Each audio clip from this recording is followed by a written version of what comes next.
been a long time since I stretched.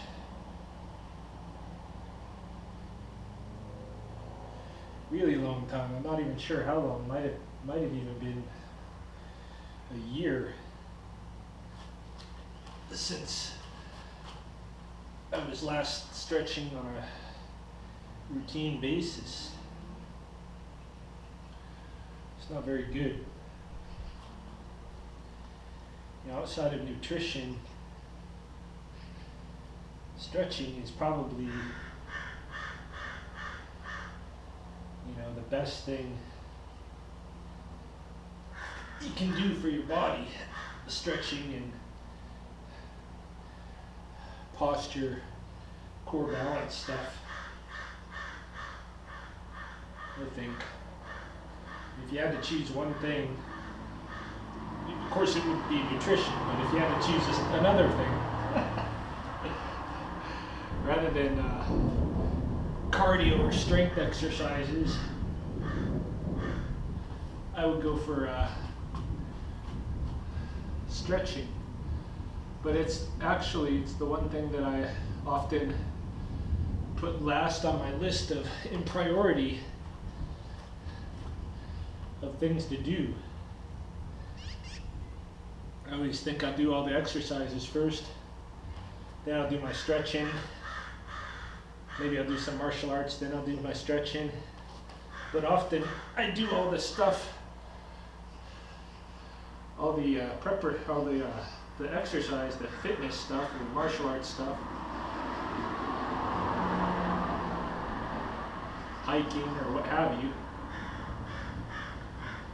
and I forego the stretching. And look at this. This is the extent of my middle split right now. It's pretty sad. I don't even know if that's 90 degrees.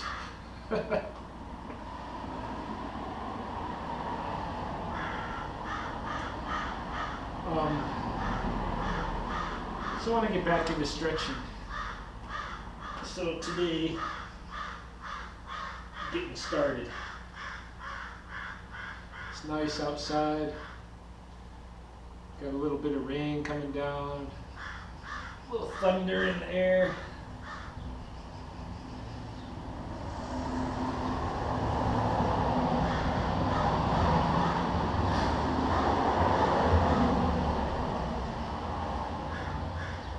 Thought that while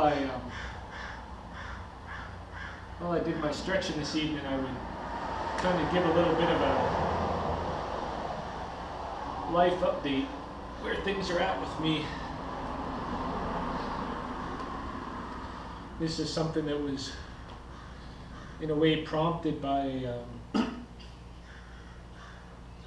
having what I could only describe as a very dark morning this morning.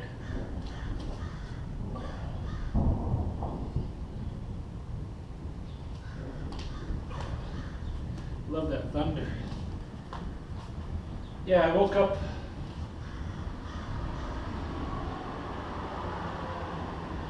about 4:30 a.m. this morning, and Cleo wanted to go outside. She had hopped off the bed, so went downstairs and took her out, and then decided to have a cup of coffee. So I had a cup of coffee, looked at Facebook and YouTube. Then I tried to go back to bed. I lay there for about an hour.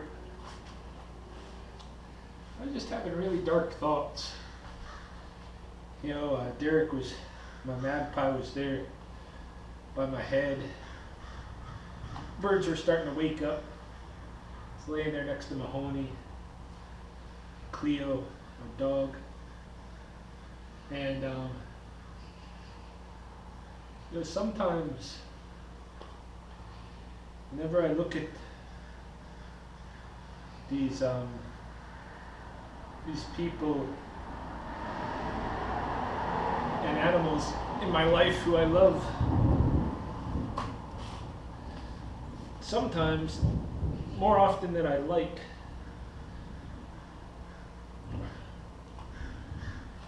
I start thinking about death. And I think that's in large part because of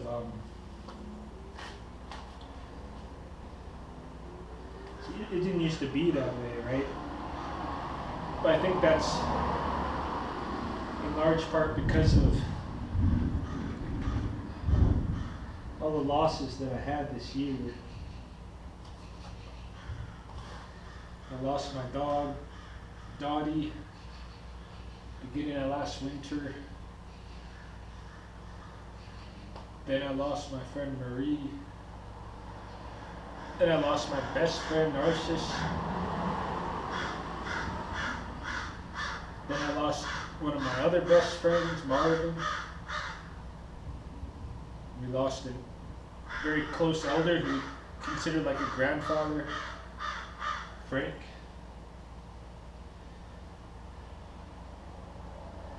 I lost my job. Which was kind of like losing an identity. It's like a death of an identity.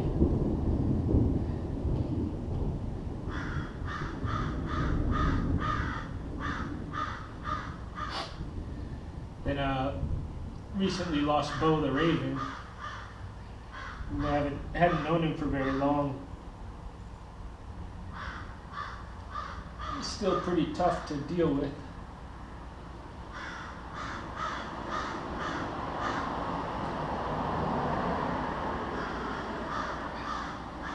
So now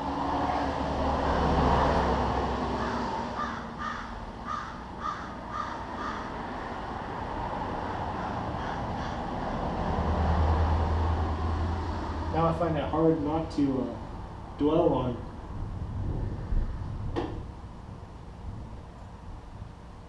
death, contemplate it.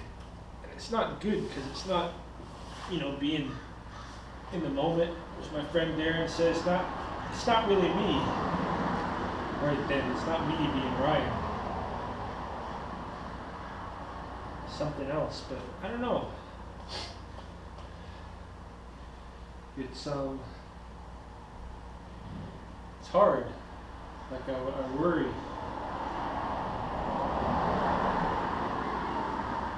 I worry about death now, and I didn't used to.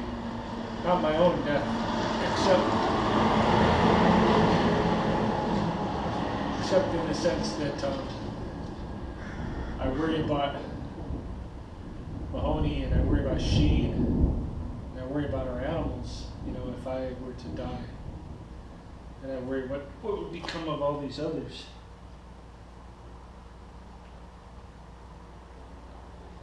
Who depended on me. Well, who loved me,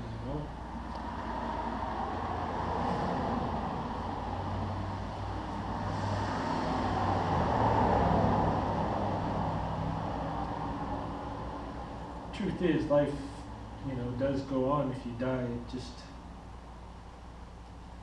adjusts.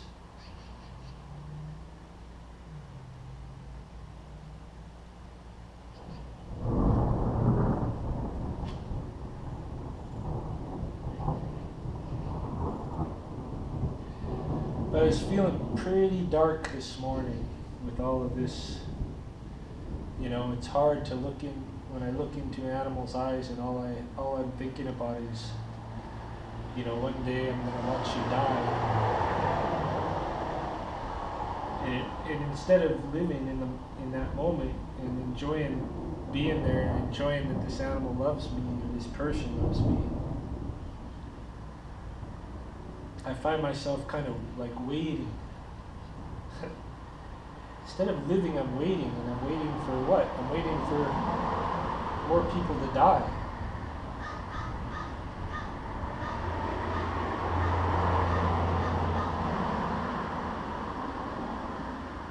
It's not a good thing.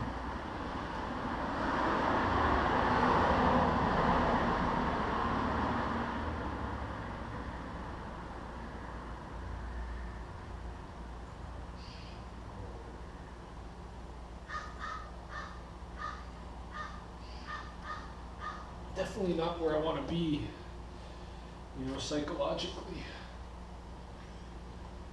To be failing to live. I mean, we got such a short time as it is, you know. To be bothering myself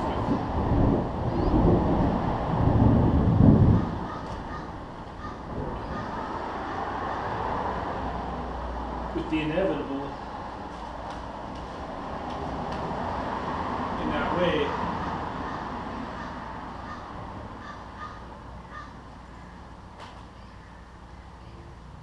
It's just not good.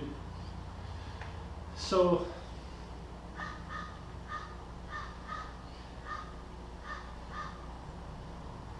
yeah, I don't know what provokes it. I don't know whether it's just because of all the deaths that I've experienced recently. I don't know if it's because my life feels like it's in limbo. I mean, talk about a life update. You know, what's going on with me is that it's really hard to find somewhere where I'm going to fit again. You know, I had my dream job that I'd more or less created for myself. Teaching traditional knowledge at a college with a living wage, living salary. You know, it wasn't a rich salary, but it's a living. Having lots of creative control.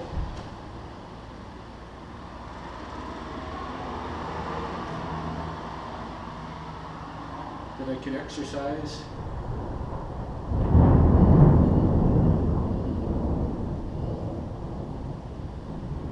Do the things, make the moves in Indigenous education that a lot of Indigenous educators in other places just only wish that their administration would allow them to make. I was lucky. I did have a license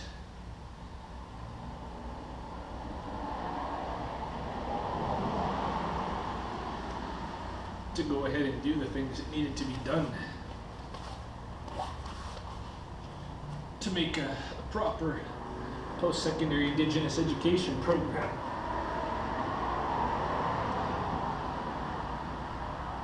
And I think, along with my colleagues in the program, I think we were the right group to do that. Because between the three of us, myself, Narcissus Blood, Dwayne Mistaken Chief, we had a good balance of the kind of knowledge and skills that needed to go into that program.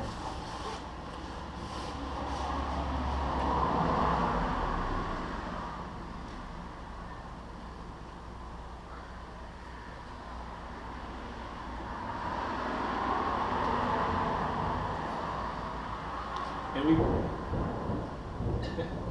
we broke barriers big time. There was recently a documentary released to the public about our work. In fact, next month in August, Mahoney and I are being flown to Portugal on an all-expense-paid trip to go join a working group of Indigenous educators who have screened that film.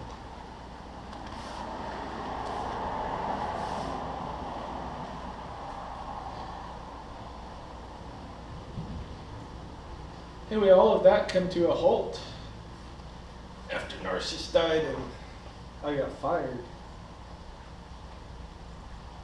And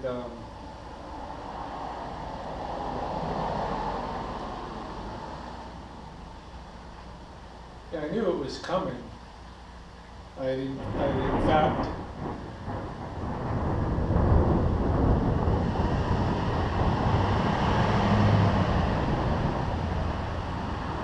I've been kind of begging for it for a while, because I knew the group, after our president Maria died, retired and passed away, I knew that the group who was in charge were going to change things up, and it was only a matter of time before they were going to find a way to get rid of me anyway. So I got depressed. I started drinking, and I started pushing their buttons. Yeah, I think even part of why I grew out my beard was just to put it in their face, because I knew that, like, the head guy, the new president, I knew he was a racist, and he had problems with me being the program director because I'm white. So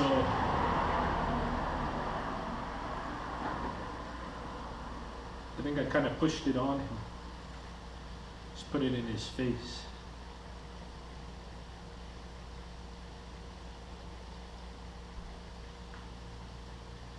Various ways.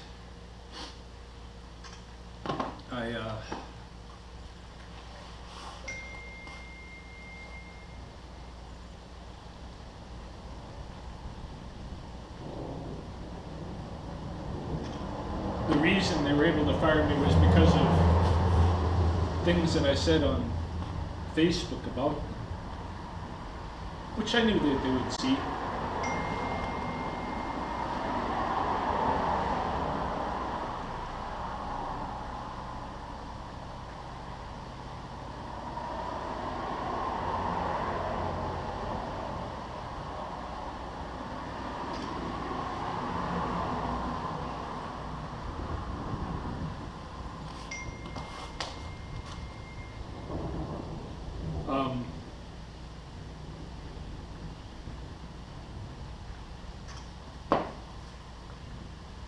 You know, I was just giving the ammunition to them that they wanted, right?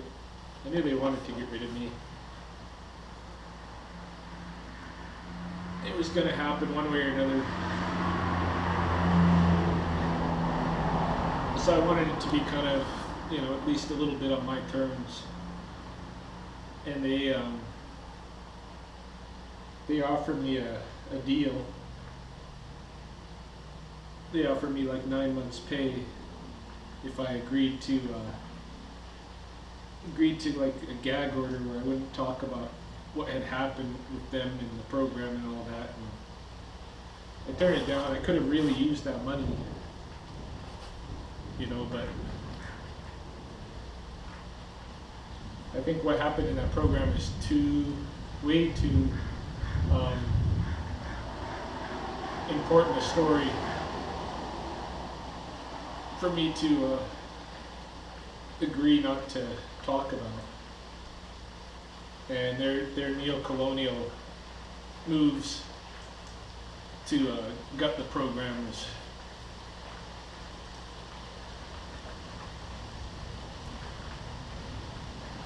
you know, again, that's an important part of the story that has to be told. I'm not quite ready to tell it yet. Right now, I'm busy trying to figure out how I'm going to operate in this world now.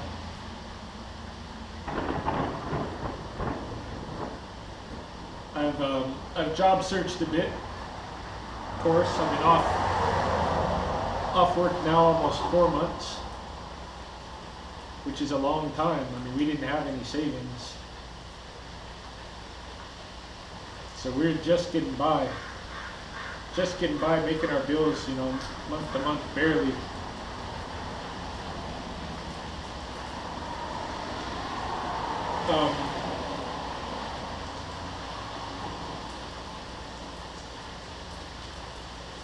Yeah, I applied for some positions at the University of Lethbridge, applied for some positions with Lethbridge College, applied for a position with the Old Man Watershed Council,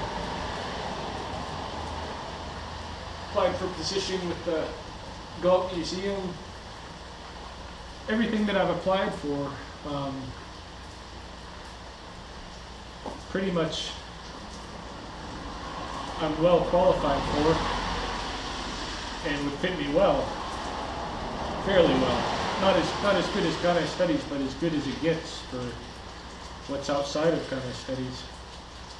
And in all cases, I wasn't hired. Maybe because of having been terminated with cause,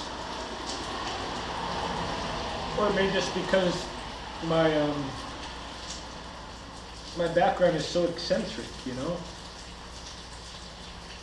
So to kind of get by, I've been relying on little jobs and contracts and stuff. I've been teaching language classes. I've been teaching nature courses outside, ecology, phenology. I've been guest lecturing here and there. I did kind of an awareness workshop for employers in Calgary. Of course, I've been doing my rattlesnake work.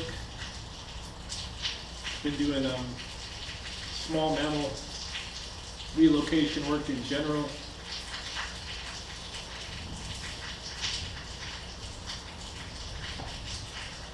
So just a little something here, something there.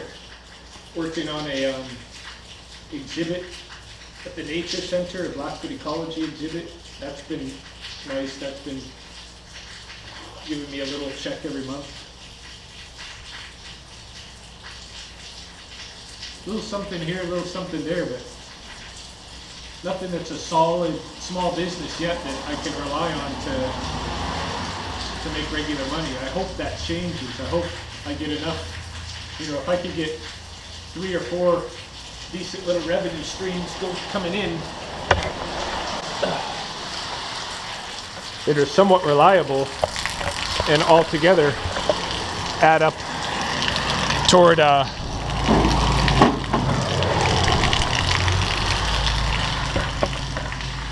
towards something, then I'd be okay. You know, the only other thing that I worry about is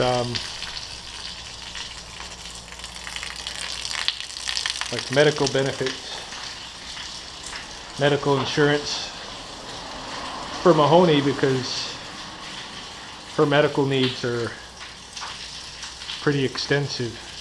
Right now she has them covered through the University of Lethbridge, but you know, knock on wood, if she ever lost that position, we'd be in a pretty bad state. On the upside, you know, I gotta look at the positive things too, and one of the real positive things, one of the biggest positive things, the biggest I think, is that we were able to secure this house, place to live permanently, just before I got terminated. If I had got terminated a little bit before, a month earlier, we'd have been in trouble. We wouldn't have been able to do this. So, in a way, things worked out very good for us. Now it's just a matter of making the bills. And that's an obstacle everybody faces. That's not ours alone. It's just that I've been spoiled and become accustomed to a lifestyle where work is nothing outside of my everyday passion. Got this whole gym here. I'd imagine this could add another stream of income in some manner. But yeah, right now I'm just in kind of limbo, and most days are pretty good. I've taken my niece for the summer, since I'm not working really a real job. I've taken my niece for the summer so I can train her a bit in ecology and language, and you know, just all the weird, eccentric kinds of forms of knowledge that I'm into. So she's enjoying that. I'm going to have a break this next week from her as she goes to visit some relatives in Hobbema, Alberta. But then she'll be coming back. So yeah, I've got a bid in with, not a bid exactly, but I had a meeting with the superintendent of the school district of Lethbridge. Talk about doing ecology type, Blackfoot ecology type courses for the school district. That might pan out. I think they'll at least pilot something come September, but yeah, again, it's just a matter of I need some non-pilot funds. I need some regular, predictable monies coming in somehow. So it's all up in the air still. What's gonna come with me? And maybe that's why I feel like I'm waiting. Maybe it has nothing to do with all these deaths, but the deaths still do weigh on me, and they're still so recent. I have to work through them, or I have to kind of resituate my life, my understandings and my approaches to life, given what I've experienced this last year. So that's kind of my update where things are at. It's all a little bit unclear, and that lack of clarity is stressful.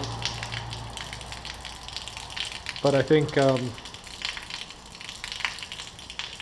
treating my body good is a way to relieve some of that stress, get my mind in a good place. Stretching helps.